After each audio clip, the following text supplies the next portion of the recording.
Welcome to QI, where tonight we'll be quarrelling with each other all night long. Here to query everything I say are quick to criticise Jason Manford.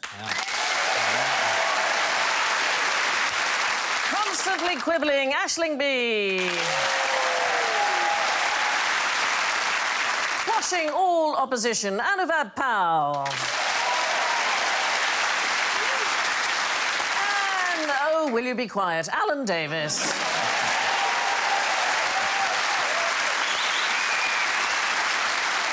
We've got some particularly pugnacious buzzers. Jason goes. Oh, that's horrible, isn't it? Oh. Aisling goes. Sounds like mine. So sorry. So sorry.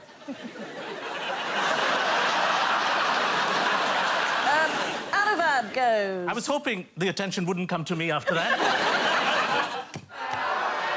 Order! And Alan goes. Oh, yes, it is. Wow. The audience are so pleased with themselves they can't carry on.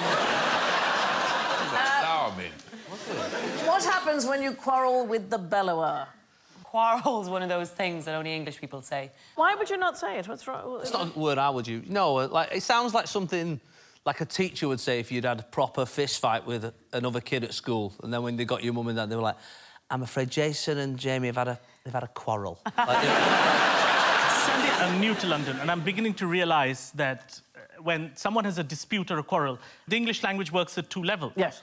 I realised in Britain, when someone says to me, Anuvab, I have a slight issue. Ah. Yeah. It means I've killed their whole family. Yeah. I think that is entirely true.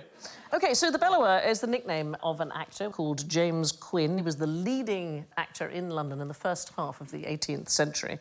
What has he come as now? Well, that apparently is him giving his Coriolanus. Is it really? Yeah. I think it's more anus than Coriolanus. He was unbelievably quarrelsome, and he actually killed 2 people in duels and wounded multiple others. He had one of the loudest voices in show business. He also did excessive gesticulation, and he left extremely long pauses. These were all the hallmarks of a great actor at that time. So would-be actors were schooled in 3 different pauses. There was moderate, longer, and grand. And because you're all natural performers, I thought we would see how you would fare on stage in Quinn's era. So we're going to act out what's written on the script cards that you've got on the desk. So Jason and Anuvab, a bit of quarrelling, please, from Titus Andronicus. Very loud, very big gestures. Yes. Pausing. OK, here we go. Villain, what hast thou done? That, sir, which thou canst not undo. Thou hast undone our mother. You do know after that. That's very good. I was taken aback for it. Yes, no. Grand pause. Do a grand pause. Villain, I have done thy mother. That's an early your mum joke from Shakespeare there. I like that. He invented the word quarrelsome, actually. It's, in fact, the only word he coined beginning with Q. It comes up in As You Like It and in The Taming of the Shrew. Right, Alan and Aisling, I've got an EastEnders-style script for you. I'm actually going to take a small part in this myself. Oh. I know. So, you know, big gestures, big pausing. Here we go. OK. Oh, Aisling. I'm having some real barney rubber with me old trouble and strife.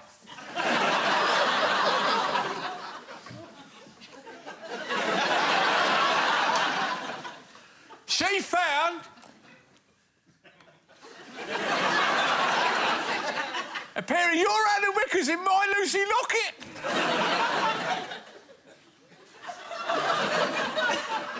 Oh, Alan.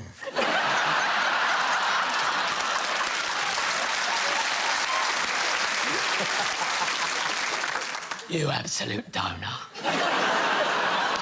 You need to be more careful. Now, what's this all about? Stay out of this! You cow! You kiss you. Stop! See how this cow? You're not my mum. actually.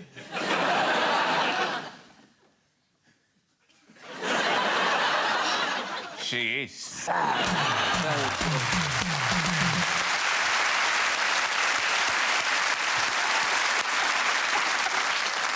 See that making a comeback as a style. So Quinn killed 2 people. The first man he killed was an actor who mispronounced Cato as keto on stage. I'm like that with Pacific and specific. Oh, yeah. I just take them out long range. So Quinn mocked him in front of the audience, and the guy decided to challenge him to a duel, and in fact he was killed. He mocked somebody. Yes.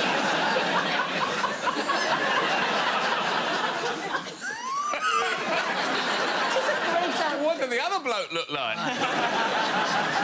He only got done for manslaughter, and that was it. Well, he just went back to work, frankly. He was a notorious womanizer. There's a marvellous story. He once invited a married woman to his boudoir, and then he realised he'd forgotten his key, so he thought, oh, no, I'll take her to a brothel. And anyway, awkwardly, her husband happened to be there. And the husband walked in on them, you know, in flagrante, and in the ensuing fight, Quinn stabbed him in the leg. One of the funny things that used to happen in British India during the Empire was there would be a lot of duels among Englishmen for petty things. Oh, right. They'd fall in love with someone locally, or it would be over wine or whatever, which is very confusing for the locals because they expected the guns to be pointed at them. They're pointing at each other. Yeah, and I came across some notes between 2 governor generals who were fighting. And one of the big issues was back then they couldn't get the logistics right. So they said, I'll see you on Thursday. He's like, Thursday, sir, I'm taking my daughter for a walk. I'm going to kill you Thursday. Can't do Thursday. We've got 5 aside. So one said, look, they went on for 5 years, but they couldn't fix a meeting. I love that. Quinn's big rival at the time was David Garrick, great famous actor. Oh, David Garrick. First actor, in fact, to move towards acting rather than shouting. Where's my glove? Where's my glove? Props! But they were friends, and Garrick eventually wrote the epitaph that is on Quinn's tomb in Bath Abbey. That's the Garrick Theatre named after him. Yeah. I mentioned that James Quinn was handy in a duel, but now let's see how you fare. So for this question, please start with your hands on your heads. We have changed your buzzers so they all make the same sound. Which of you is the quickest at pressing your buzzer? Go, go, go, go. Oh, oh!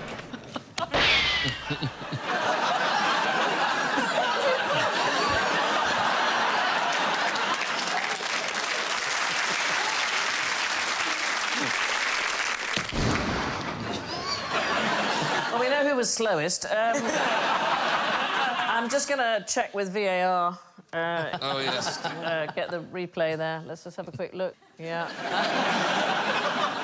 OK. And the answer is... Jason. Jason, you were the winner. There we go. So, very good, but how would a Victorian have done it differently? A Victorian? Yes. It's whether you think the Victorians would have been quicker. Would they have beaten Jason? No, I think slower. Why, darling? Just because it's a long time ago? Partly, and there's less things to, like, move out the way of quickly. You agreeing, Annabelle? Yes, I mean, in that, a technology like a light bulb would need a bunch of chemical reactions and stuff to happen. OK. So would they, like, pull on something and a bunch of stuff would happen and a part of the house would explode? No. OK, You're thinking of Wallace and Gromit. Yeah. So here's the thing. We would think maybe that we would be quicker today, but really the Victorians had quicker reactions than we do today. What? So in the 1880s and 90s, there was a statistician called Francis Galton. He tested thousands of people to see how quickly they could react to lights and sound. And we have consistently got slower. So on average, about 10% over the past century. And we don't really know why. So possibly modern pollutants have had an effect on our brains. That is a possibility. Possibly... This one I don't like at all. It's because we're taller, is one of the reasons given. So our nerve impulses have got further to travel in our bodies, and so they take longer to get to their destinations. But it does seem to be that the Victorians were a bit faster than us. And do you think boys or girls are faster? Say good. I'm going to say... Be careful, Jason.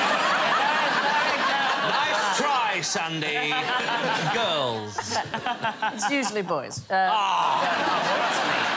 But what they've discovered in the past 40 years or so is that the gap has decreased. Boys are getting increasingly jumpy. Yes. It may be because women are now doing day-to-day things like driving, which they didn't do before. That's what the boys are getting out the way of. Left-handed or right-handed people quicker? Left-handed people are the devil, so I would say right-handed people, Sandy. I'm left-handed, so I'm going to say right. It's left-handed people. You did win. Of course, I should have used my own experiment. Yes. Damn it. It's probably because most right-handed people are very, very right-handed. In other words, most left-handed people, so yourself included, are more mixed. The two brain hemispheres of the left-handers tend to be more balanced and split their work more equally. It's one of the lesser disabilities. Look, I don't want everything, just the blue parking badge. That's all I want. That's all I want. Left-handed parking base. The right-handed people coming out carrying their phones on the left hand. Yeah. No, I'm left-handed. Just stand there in the supermarket. In the supermarket, throwing apples. You caught it with your right hand. You're in the wrong spot. The first scientist to measure reaction time in laboratory conditions was a Dutch ophthalmologist called Franciscus Donders in 1869. He found that we take 0.1 seconds to physically respond to a sudden noise. So why might that matter that we know that? Alarms? No, it's racing, sprinting races. So if you move in less than 0.1 seconds after the gun has gone off, it's a false start, because you couldn't possibly have reacted that fast. Oh. Actually, Donders made another contribution to our lives. There's a gap between the back of the tongue and the hard palate, and it is known as the space of Donders. Where was it? Between the back of the tongue and the hard palate. Right, okay. Trying to find it now. I don't. It's hard to find. It's really more of a space. There's nothing there, Stanley. No. There's nothing There's there at all. nothing there. No, darling, that is correct. I don't want to really know how he ended up finding that. Now that I know that, I feel like I have someone else's real estate in my mouth. I know. You're It's a telling me? sign to let. Another bloody weekend, that's what I call that. Quickest reaction time of any animal is the condylostylus fly, or the long-legged fly. This is an extraordinary creature. You find it mostly in the USA. It takes just 2 milliseconds for this fly to respond to a stimulus. So, say you try to take a picture of it and the flash went off, it would have gone before the picture was actually taken. How did they get this one?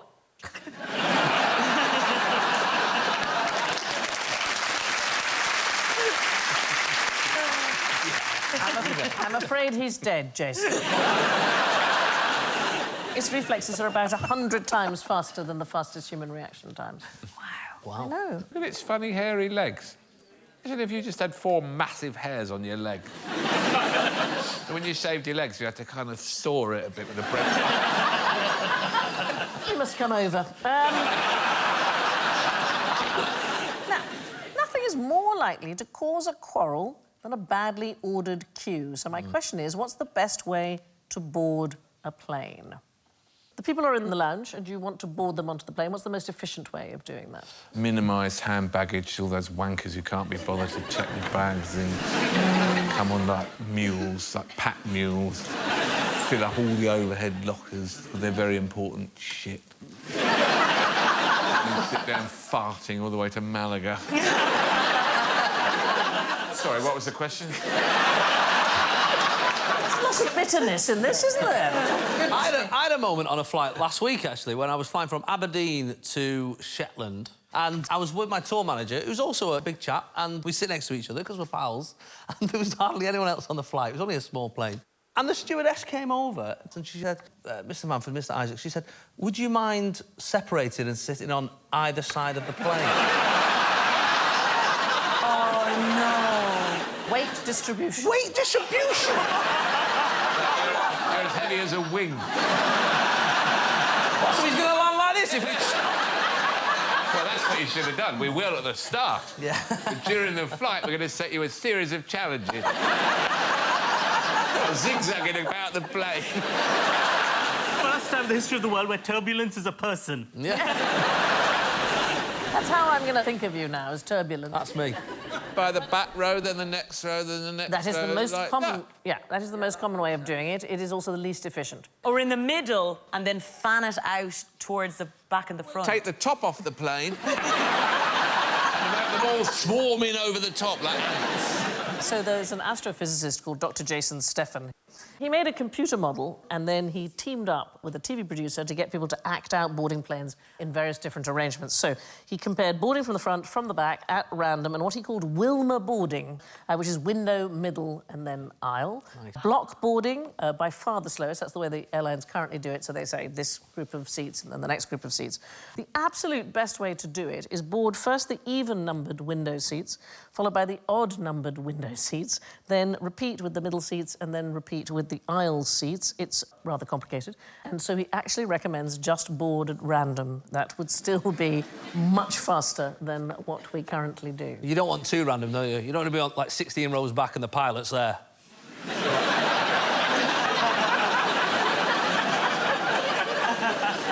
I was boarding recently, and this lady announced, "We are boarding everyone not in Zone F."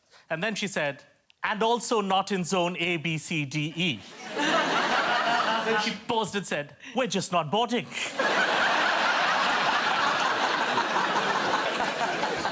I think there's two types of passengers. They're the ones who think that if anything happened to the pilot, they could probably be all right if they took over and got talked in. Yeah, that's me. And there's the other ones who would think there's no way they could do that. I sort of fancy myself being able to fly a plane. You're right. I think I could bloody give it a go. But don't you think that when you've watched a load of ER, for example, that you think I yeah. totally could do that heart surgery? I sort of feel like I'd be naturally good in emergencies. Like, I can't speak Spanish now, but I feel like if there was an emergency, I probably could give it a go. Yeah. What kind of emergency suddenly requires Spanish? I feel like there's Yeah. a Spanish girl, Sandy. She's come in, she's choking. No one else in the hospital speaks Spanish. Right. Something's wrong with her. Yeah. She can mime, but we're not getting it. No. They haven't trained like me in the dramatic art of mime. Of course. And so she's like, Madrid, Venezuela. And I'm like, don't worry. Penicillin. Penicillin. And then it'll just be like that for... That poor child is dying and you're the last thing she sees. Here's a randy scandy fact. There's another queuing study from the fine country of Denmark. Economists concluded the very best method of serving a queue is to serve the last person first. So, when you have a first-in, first-out system, it encourages people to queue. If the last person got served, nobody would start to stand in the queue because there'd be no point in it. Queues just cause backlog, and so it's much better to serve the last person first. The way different people queue, you know, around the world can lead to problems. I had a friend of mine recently in Manchester went to use a cash machine. When he got there to the cash machine, there was a man already using the machine, and 6 foot behind the man, there was a woman sort of waiting her turn.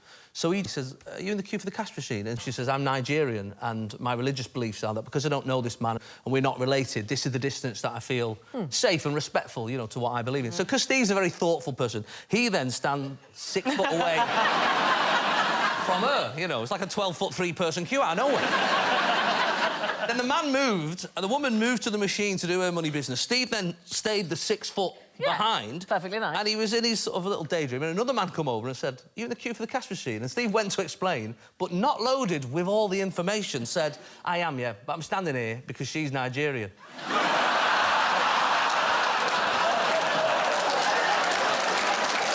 It's a minefield. Even when you're trying to be nice.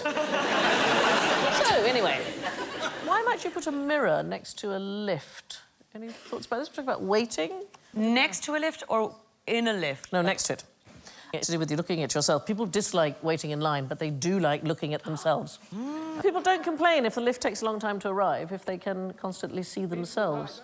I love this picture, though, so we had an experiment to see if we could recreate this with all of you. So let's have a look. Are we able to do that? There. What do you think? I know! Oh, it's top of the pops from the 70s.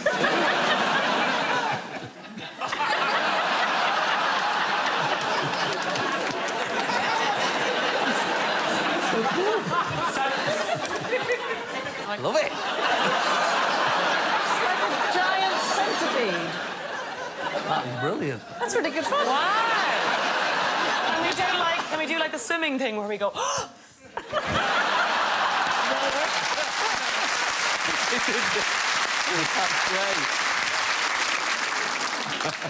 This is brilliant. beginning to look like a Bollywood movie. just keeps going after you finish. Do you know what I did there? I actually tried to catch myself. Oh, she had you. Ah, you have me. You have me. It's like synchronised swimming on your own. Brilliant. Very good. Our queuing advice is to really rile people up by ignoring the instructions at an airport and standing on the left of an underground escalator. That's really upset you. No. That's the know, only that's thing I care about after Brexit. Yeah. Well, that's only down here that's a problem. That is London. It's real London. only London. It's not even it's not even questioned anywhere else. Stand wherever you want.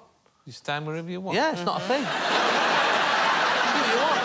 Just a thing down here. Stand on the right. Not in anywhere else. Fucking stand on the right.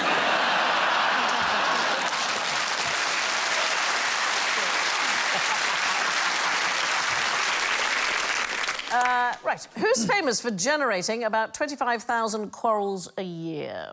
Piers Morgan. You don't have to say it.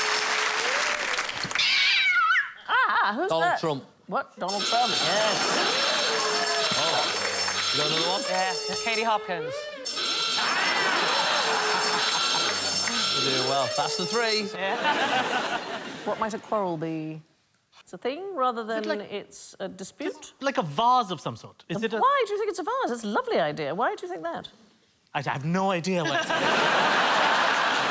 Is it a hat? No, so... So it's not a vase and it's not a hat. You haven't left us as much, Sandy. we are going to go back in time. So between the 10th and the 15th century, what was the principal weapon of war, do you suppose? Stink bombs. The plague. The plague, no, the crossbow. And the bolt for a crossbow is called a quarrel. Oh. And there was a man called John Malamont, and he was England's chief quarrel maker in the 13th century. He made up to 100 a day, so he made about 25,000 quarrels per year. And the earliest crossbows, I mean, this is a sort of an image of one of the earliest ones. They were really, really difficult to operate because it was so tight to pull it back. So you had to get on your back, use the strength of both legs, your back and your arms, in order to pull the mechanism backwards. Then eventually they invented something called the crossbow stirrup, which meant you could put your foot in the thing and then pull backwards. I mean, that looks like it can backfire pretty badly. That feels like before the adverts on You've Been Framed. Harry Hill's like, what's going to happen after the break? Can I ask you, Sandy, weren't there female crossbow people who used to chop off their well, you're backs? thinking of bows and arrows, and you're thinking of the Amazons who allegedly cut off their left breast in order to make it easier. Actually, it depends on which... Yeah. You'd cut off your right breast so that the... Oh, you'd be annoyed if you cut off the wrong breast. Yes, I know. Oh, joking. Oh, Yeah. no. I was looking in the mirror. It must have been really odd for them when cannons and bullets came about. This is the thing. What happened was guns superseded crossbows in warfare, so you're talking about the 16th century, and eventually crossbows became reserved just for recreational use. I bet when guns come out, there was some pretty annoyed one-titted women knocking about. Chopped off my tit for this! In the end, it just became a sort of an entertainment thing. There'd be a procession, would be led by a paddle master. He was like sort of, you know, the ringmaster of the thing. But he would punish anybody who shot extremely badly by spanking them with his paddle. Oh. So a crossbow is essentially a horizontal and more refined version of the bow and arrow, which brings us to another cue, quivers. Where did Robin Hood keep his quiver? On his back. Thinking the quiver, the thing you keep your arrows in? It is the thing you keep your arrows in, but if Robin Hood existed, he would never, ever have pulled arrows from his back. But you didn't realise there's a photograph of him on the screen. I'm going to go with that Kevin Costner. When he played Robin Hood, he went from Dover to Nottingham via Hadrian's Wall, so he's probably not the best person to ask anything. The quiver, so it is the sack that you keep the arrows in, but it was stored on the belt. The only people that we know for sure wore it on their backs were Native Americans. There's one odd exception to this. There's a single archer in the Bayeux Tapestry who has the quiver on the back. There you can see top left there. Oh, yeah. So here we are, we're saying that you don't have the quiver on the back, apart from 50 million Native Americans and people at the Battle of Hastings. Otherwise, there's no evidence. Except, darling, if you took this as the correct thing, all of those people have got their arrows on the wrong side of the bow, so it would immediately fall off. So I'm going to suggest to you the person doing the sewing was not worried about technical detail. So, Sandi, do you think this photograph was staged? Yeah, just stand still. OK, I'm nearly there. Nearly got you. Now, what causes quarrels in the bat cave? Oh. Oh, is it his parking when he comes back in after a fight? Maybe that. Maybe. I used to love that show. It was great. Oh, it was wonderful. I didn't realise till quite late in my childhood that it was a spoof. Took it absolutely seriously. I didn't know until now it was a spoof. Was it a spoof? Well, they were playing for laughs. So I'm not talking about... Okay, are you talking about actual bats? Actual Oh, bats. you've Yes. fooled us with the photograph. All right. Is it hanging space? Not enough hanging space? Someone putting the light on in the middle of the night? Maybe you're right, Alan, because it is almost exactly the stuff that we all fight about. So researchers recently translated the calls and squeals of bats. They played them to a computer with a machine learning algorithm, and they figured out the patterns in the noises and worked out what the sounds made. And mostly, bats are complaining, OK? So most bat squeaks fell into 4 categories: arguing about who should get what food, arguing about who should sleep where. The females, what were they complaining Cold. about? They're cold. No. The men are too hot. Unwanted male advances is what the females were arguing about. And bats of either sex arguing because they think another bat is sitting too close to them. If you could improve one of your senses really, really a lot, and maybe lose a bit on the others, what would you have? I'd lose a bit of hearing. Hearing? You'd lose what? Yeah. I'd lose a little...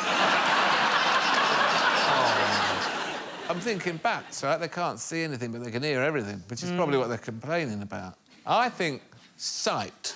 I'd like sight. Yeah. Like, I'm getting laser eye surgery in a couple of weeks. Are you? Like, well, my eyes are fine, but I'd love if they had lasers in them. The other fascinating thing about bats is they have multiple different dialects, and they learn them from their mothers and from their peers. They use different tones of voice when they're speaking to different members of their group, and it's one of the only animals to do this. I mean, humans do it, and dolphins do it, and monkeys, but it's very, very rare.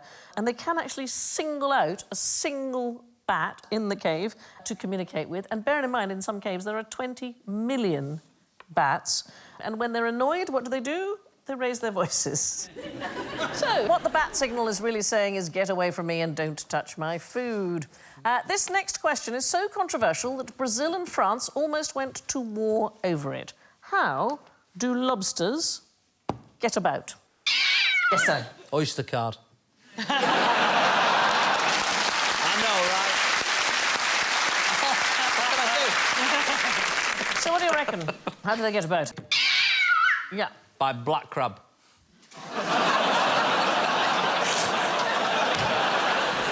What do you reckon? Do they just walk?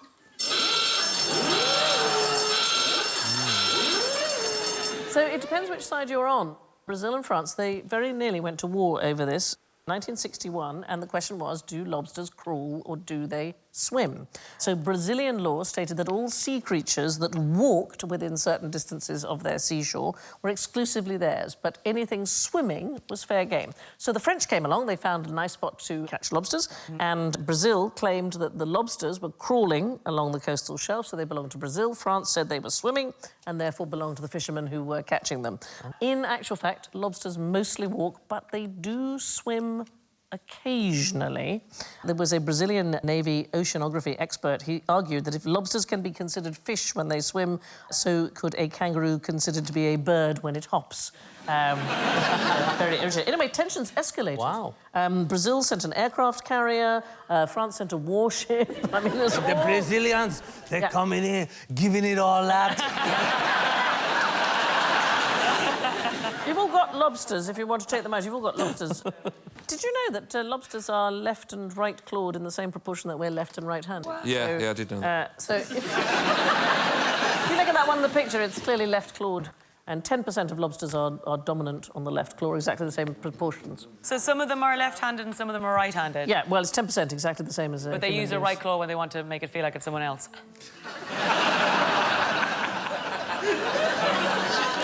There's a long history of sea life causing international conflict. There's a turbot war, Canada and Spain, the crab war, North and South Korea, the oyster war, mackerel and cod wars, the prawn war, the squid war, the scallop conflict. Here's my favourite, the sprat spat. Latvia and Russia. Look at them all. They're a fantastic list of wars. God, All what of a, them. what a terrible way to get your medals. Like, no one would really respect you if you're like, yeah, no, I was in the scallop conflict of 1970. I've never really gotten over it, you know. And showing off as well. Like the crustacean sitting around saying, my grandfather fought in the First Prawn War. Right, lobsters away. How do you get a Dane fired up? You tell them the end of the crime thriller series. Yes, who did it? There's a lot of dead people in Copenhagen, aren't there? Yeah.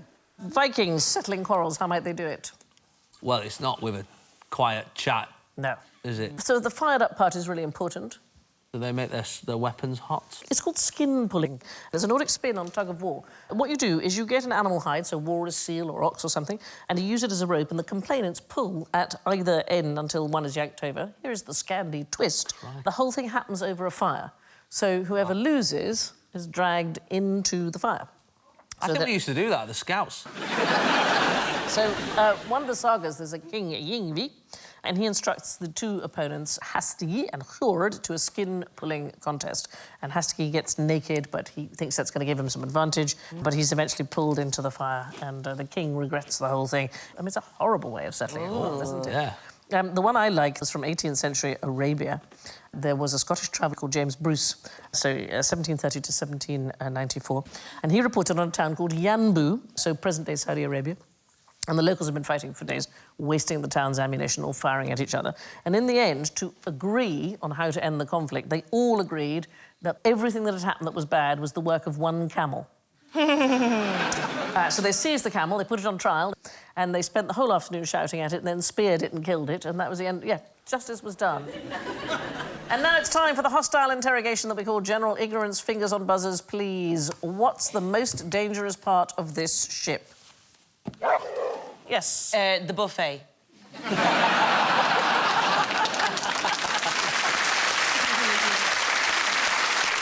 So you can see it. You can see it in this picture. The lifeboat. It is the lifeboats. You're absolutely right. They're the most dangerous bit. Yeah. So there was a safety study carried out by the Marine Accident Investigation Branch in 2001, and lifeboats killed more people than they saved in the UK and Australia over a 10-year period. In fact, they found it was the most common cause of death on board ship. It accounts for 16% of all lives lost. Almost all of the accidents happened during training or maintenance. And in the same time period, no lifeboat was actually used in an evacuation, so they didn't save any lives whatsoever. It is considered a really serious problem. Aeroplanes have a similar issue with their apparently life-saving devices. In fact, we can try them out now. We're about to crash land on water. Fortunately, your life jacket is under your seat, and since we know you always pay attention in the safety demonstrations, here we go. Brace, brace, brace. Find your... Go, find your life jacket. Find your life jacket. That's it. toggle. Toggle. Stick it on. Inflate it. Bring it out. Very good. As far as we can ascertain, life jackets have never saved anybody's life on a modern commercial airline. I feel like I overreacted then, if I'm honest. So you're going to take them off, so if you just take them... Can you get them off? No.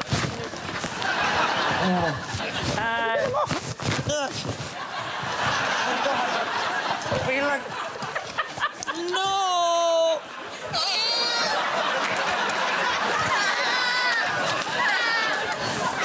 That's what they say, right?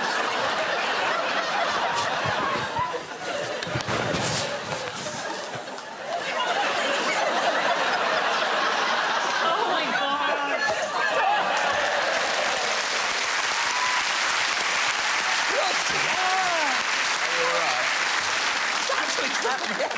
Do you remember when that plane crash landed on the Hudson? I do, yeah. Oh, when Tom Hanks was in the plane. Yes. Only 33 of the 150 passengers who were on board had even managed to get hold of their life vests. And of those 33 who'd managed to find them, only 4 were wearing them correctly.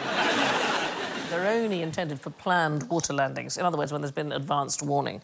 And that hasn't happened for several decades. Well, I often wonder that when I'm flying Heathrow to Edinburgh, they give it all that. I think, well, it'll have to be a good shot, mate. Where are you going to... right into Windermere. Yeah. There's a woman called Cynthia McLean. She's the Federal Aviation Authority's principal cabin safety investigator. She says the best advice is leave the bloody life vest behind. It takes too long. And actually, the best thing you can do if you land on the water is get off the plane. So they could save an enormous amount of weight, airlines, if they just removed the almost useless life jackets. You save about 1 million gallons of fuel every year, but they don't do it. Why don't they do it? Psychological comfort. Yeah, we get psychological comfort from knowing there's a life Why jacket. don't they replace them with parachutes? I've never understood that.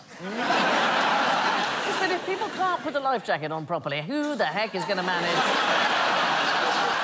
Why can't the plane be equipped with 2 enormous parachutes?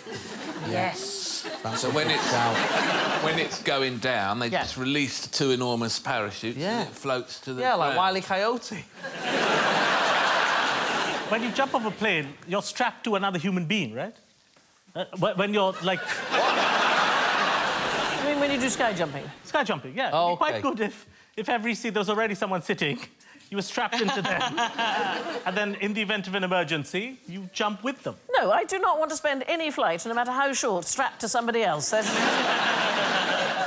I do. Right, moving on.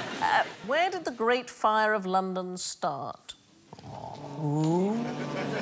Go on then, you think you know, go on. Let the audience get it. Go on, then. Put it in, yes! It's not nice, is it? It's not nice.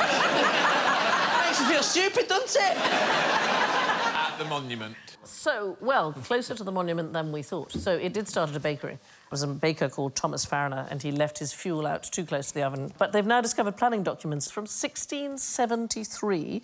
There was an academic called Dorian Gerhold, and he revealed that the oven was actually situated on Monument Street. So it's about 60 feet east of Pudding Lane. And, of course, Monument Street wasn't called that then because... There was no monument. There was no monument. Yes. So the monument was built in 1677. Now, the thing about the monument is it's 202 feet tall because it was supposed to be 202 feet from where the fire started, but it's probably now too tall because it probably started much closer to the monument. What happened was there were lots of printers in the area and stationers and booksellers and so on, and they wanted to save all their paper, and they rushed to the vaults of St Paul's because they thought the thick walls would keep it safe. In fact, this vast amount of paper just became kindling, helped the fire spread, it destroyed the cathedral. Apparently, it was a gruesome sight. The collapse of St Paul's exposed corpses of people who'd been buried for hundreds of years. And the fire smouldered for 6 months. God.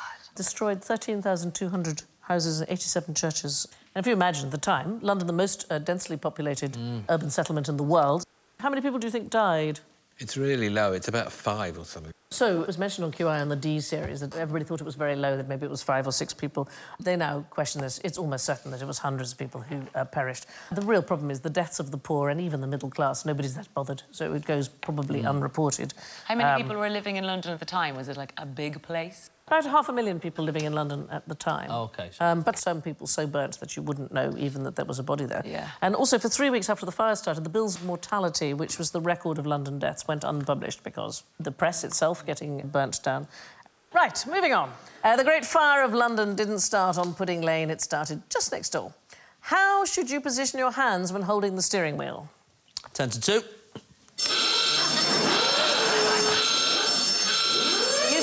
Not anymore. Why not? We're no longer recommended. Well, it's definitely not that.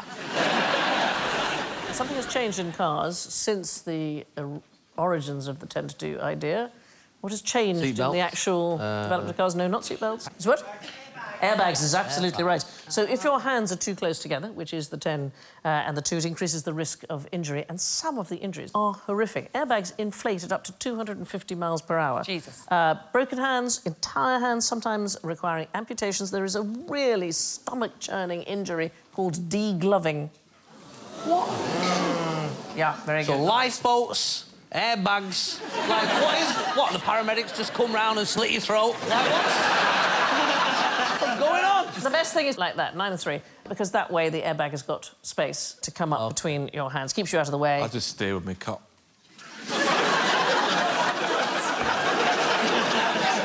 Just loop it round once. Yeah.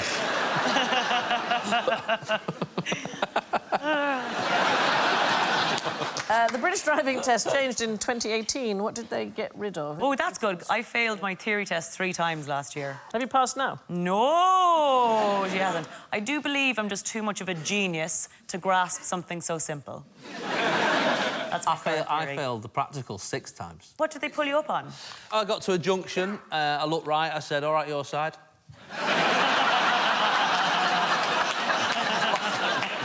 I failed my test because when I was meant to go forwards, I went back. They got rid of the turn in the road manoeuvre. That's gone, and that reversing around the corner has gone as well. Yeah, Now, good, that was hard. Is that because one. that's creepy?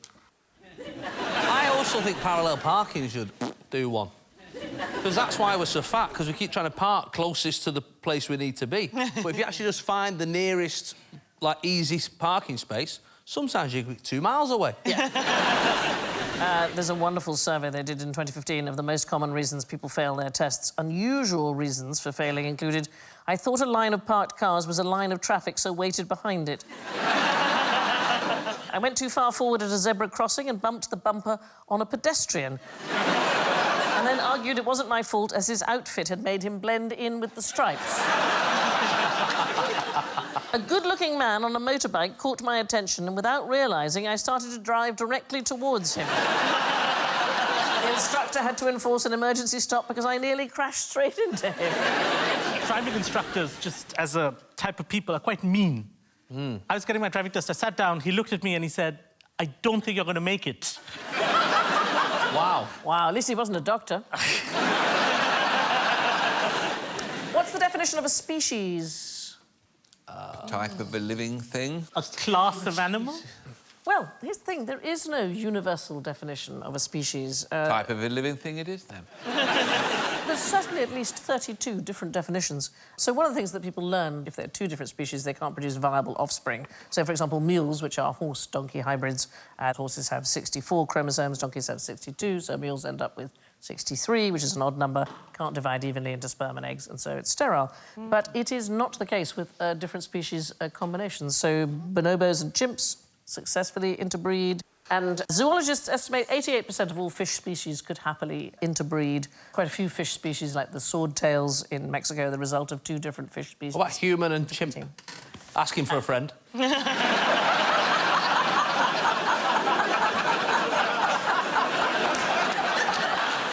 Many different species can successfully breed with one another, although it is admittedly very hard to make a whale have sex with an oak tree. And with that questionable image in your minds, it's time for the scores.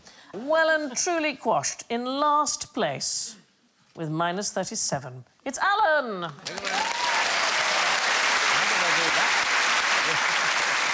In 4th place with minus 25, Jason! In 3rd place with minus 17, Aisling!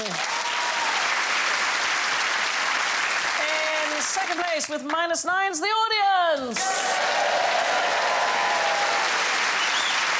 And our winner today with a full 4 points, Anuvan!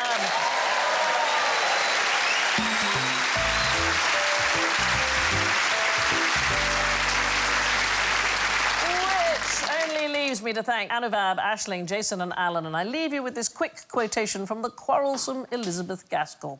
I'll not listen to reason. Reason always means what someone else has got to say. Good night.